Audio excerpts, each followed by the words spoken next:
महाराष्ट्र के रायगढ़ में ट्रेन हादसा, दिवा सावंतवादी एक्सप्रेस पटरी से उतरी। हादसे में 8 यात्रियों की मौत, 50 से ज्यादा घायल। ट्रेन का इंजन और 3 कोच पटरी से उतरे। कोच में यात्रियों के फंसे होने की खबर।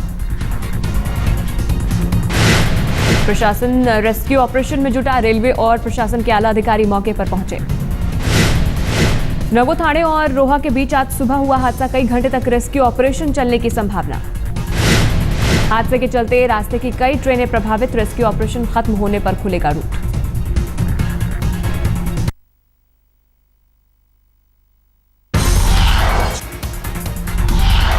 पश्चिम बंगाल के बांकुरा में मोदी की रैली। ममता बनर्जी पर बरसे बीजेपी के पीएम उम्मीदवार। मोदी ने पश्चिम बंगाल के मुख्यमंत्री को दी चुनौती। शारदा चिटफंड घोटाला करने वालों को क्यों जेल में नहीं डालती। कोई भी कंपनी खोल दे, नेताओं के आशीर्वाद ले ले, 4 फोटो निकलवा दे और फिर जनता की जेब को काटते रहे, चिट फंड चलाते रहे। मोदी ने ममता को दिया जवाब। कहा, कागजी शेर जहां रहता है वहां महिलाएं सुरक्षित, बंगाल टाइगर जहां रहता है वहां महिलाओं का बुरा हाल। अगर पेपर टाइगर इतना महंगा पड़ रहा है तो जब पता चलेगा असली टाइगर की ताकत, तब आपका हाल क्या होगा दीदी। आज तक से मोदी की खास मुलाकात। कहा, अब 16 मई का है इंतजार। भारतीय जनता पार्टी ने नरेंद्र मोदी को प्रधानमंत्री पद का उम्मीदवार घोषित किया है और देश की जनता ने मोहर लगाना शुरू कर दिया है। लेकिन जिस शब्दों में आप चाहते हैं उन शब्दों में मैं जवाब नहीं दे सकता हूं, क्योंकि मुझे भी 16 मई तक इंतजार करना चाहिए। जासूसी कांड पर आज तक से बोले मोदी। कहा, कांग्रेस की स्थिति मरता क्या ना करता वाली।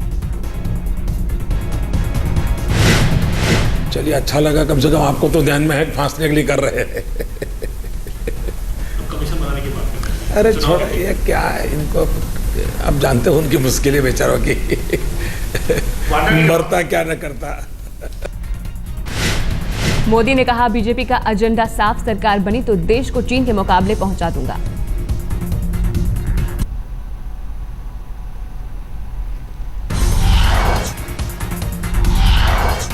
बिहार के सोनपुर में राबड़ी देवी की गाड़ी तलाशी लेने पर हंगामा। शिव बचन चौक पर पुलिस ने ली थी राबड़ी की गाड़ी की तलाशी। लालू यादव के साथ प्रचार पर निकली थी राबड़ी। गाड़ी की तलाशी पर पुलिस पर बिफरी।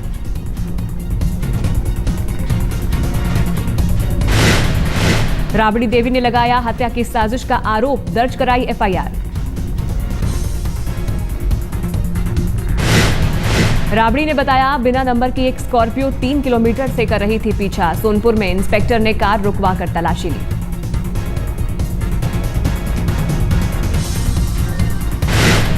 राबड़ी का आरोप, नहीं थी महिला कांस्टेबल, दूसरी गाड़ियों की क्यों नहीं ली गई तलाशी।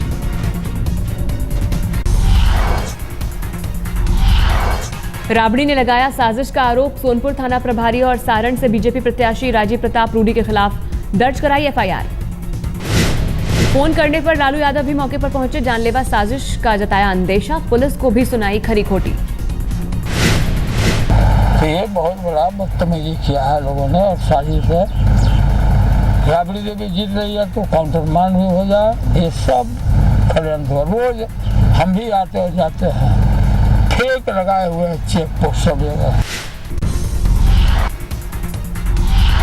सामने आया शरद यादव और नीतीश कुमार का झगड़ा। शरद ने नीतीश पर लगाया जातिगत राजनीति करने का आरोप। जेडीयू अध्यक्ष ने कहा, पहले लालू को और उसके बाद नीतीश को बनाया बिहार का सीएम, लेकिन जाति की राजनीति से नहीं उठ पाए दोनों। नीतीश बना दिए, लेकिन जात के मामले में ये दोनों बाहर नहीं होते। अरे हिंदुस्तान तब बनेगा जब इंसान बनेगा। शरद यादव के बयान पर एलजेपी नेता रामविलास पासवान ने ली चुटकी। कहा, बच्चे नहीं हैं शरद यादव। शरद यादव तो कोई 18-20 साल के बच्चे नहीं हैं ना, वो परिपक्व राजनीतिज्ञ हैं। तो उन्होंने एक बार जो बात कहा पार्टी के अध्यक्ष की हैसियत से, तो वो सही था कि बाद में करें वो सही है, वो वही बतलाएंगे।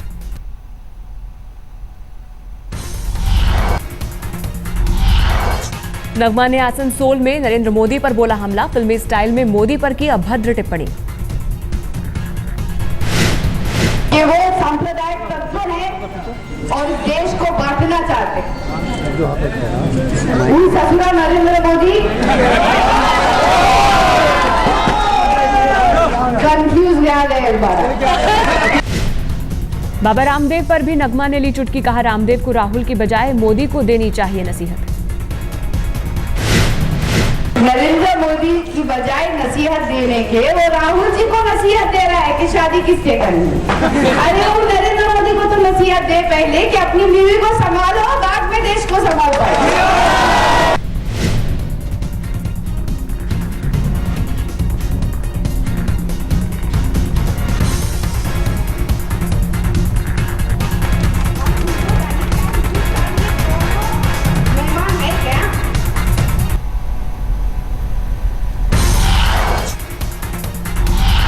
वाराणसी में राज बब्बर ने खोला मोदी के खिलाफ मोर्चा, कहा हिटलर है मोदी।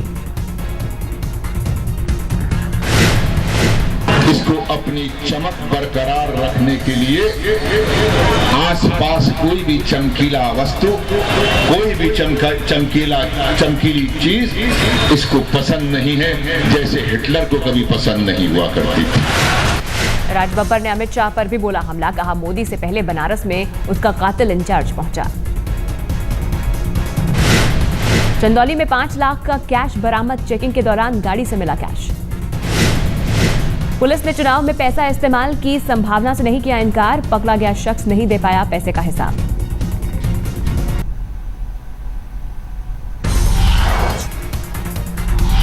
इलाहाबाद की एक चुनावी सभा में भिड़े कांग्रेस और समाजवादी पार्टी कार्यकर्ता, दोनों के बीच पथराव और गोलीबारी। झगड़ा सुलझाने पहुंची मुठीगंज थाने की पुलिस, हंगामा शांत कराने के लिए पुलिस को करना पड़ा लाठीचार्ज।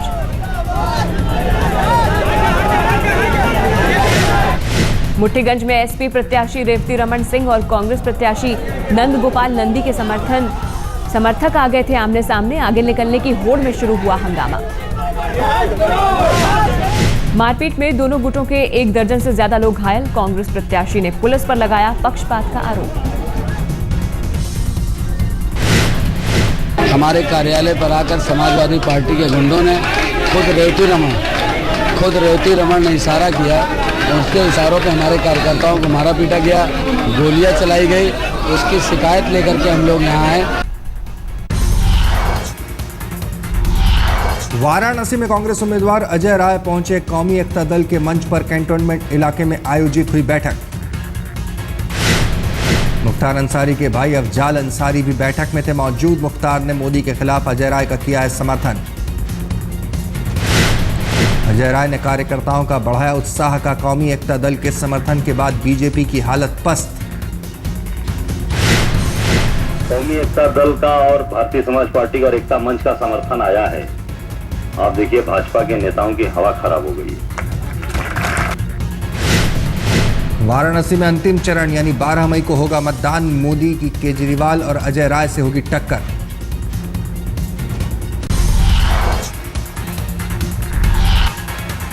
मोदी के लिए प्रचार करेंगे शिवराज सिंह चौहान। 6 मई को पहुंचेंगे बनारस।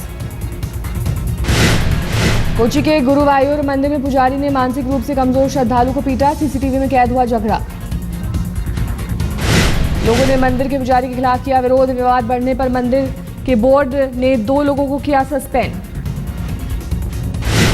दिल्ली के आनंद पर्वत के हजारों लोगों के सामने पानी का गंभीर संकट। हफ्ते में 1 दिन मिलता है पानी, टैंकर के इंतजार में लगती है लंबी लाइन।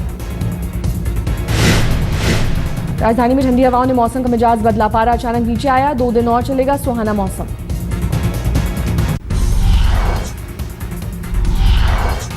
टेनिस खिलाड़ी लिएंडर पेस ने पत्नी रिया पिल्ले के खिलाफ दर्ज कराई शिकायत। 8 साल की बेटी को क्षति पहुंचाने की जताई आशंका। सूत्रों के मुताबिक पेस ने मुंबई पुलिस कमिश्नर राकेश मारिया से की शिकायत का रिया बेटी को जबरन ले जा सकती है देश से बाहर। पेस ने बेटी की कस्टडी के लिए कोर्ट में याचिका दी। बांद्रा की फैमिली कोर्ट में शनिवार को दायर की याचिका। पुलिस के मुताबिक पेस चाहते थे कि पद्म भूषण पुरस्कार लेते वक्त बेटी भी रहे साथ, पर ऐसा संभव नहीं हुआ।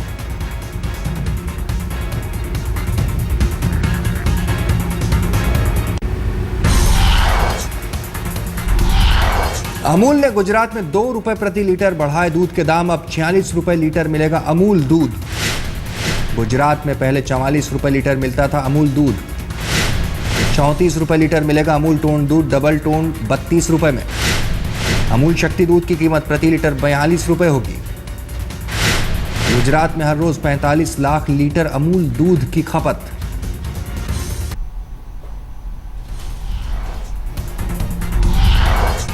असम के कोकराझार में सुधर रहे हैं हालात, कल रात से हिंसा की कोई खबर नहीं। असम के कोकराझार में जारी है कर्फ्यू, चप्पे चप्पे पर पुलिस और सेना के जवानों का पहरा। हिंसा को लेकर लोगों में जारी है दहशत, अब तक 33 लोग गंवा चुके हैं जान। असम सरकार ने हिंसा के लिए एनडीएफबी को जिम्मेदार ठहराया, लेकिन मंत्री ने सत्ताधारी बीपीएफ को ठहराया जिम्मेदार। आज सुबह खुल गए शिव के धाम केदारनाथ के कपाट खुलने के बाद सुबह 8 बजे हुई बाबा केदार की पहली आरती। केदारनाथ के कपाट खुलने के वक्त शिव के धाम में मौजूद थे करीब 500 भोले भक्त। मुख्य पुजारी रावल जी ने उतारी पहली आरती। ये मंत्रोच्चारण प्रथम अपने जो पूर्व दिशा का परंपरा के अनुसार पहले जो ताला सील हुआ उसको खोल दिया जाता है, उसके बाद अंदर गर्भगृह के ये ताला खोल दिया जाता है। कपाट खुलने के वक्त शिव भक्तों में जगह का उत्साह, नाच गाने भजन के साथ भक्त कर रहे हैं केदार के दर्शन। अभी भी केदारनाथ में पड़ी है कई फुट बर्फ। मंदिर के आसपास बर्फ काटकर बनाए गए हैं रास्ते। पड़ रही है कड़ाके की ठंड। रात का तापमान -5 डिग्री सेल्सियस।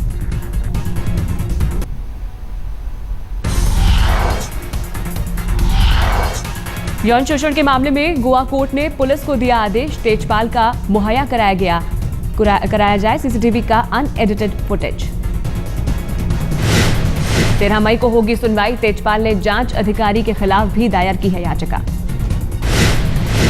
जम्मू कश्मीर के पुंछ में बड़ा बस हादसा, 23 लोग घायल, 4 की हालत गंभीर। मेंढर से आ रही थी बस, कृष्णी घाटी के पास हुई हादसे की शिकार, स्थानीय लोगों ने अस्पताल पहुंचाया। गाजियाबाद के इंदिरापुरम में मेडिकल छात्रा ने किया सुसाइड, मौके से मिला सुसाइड नोट।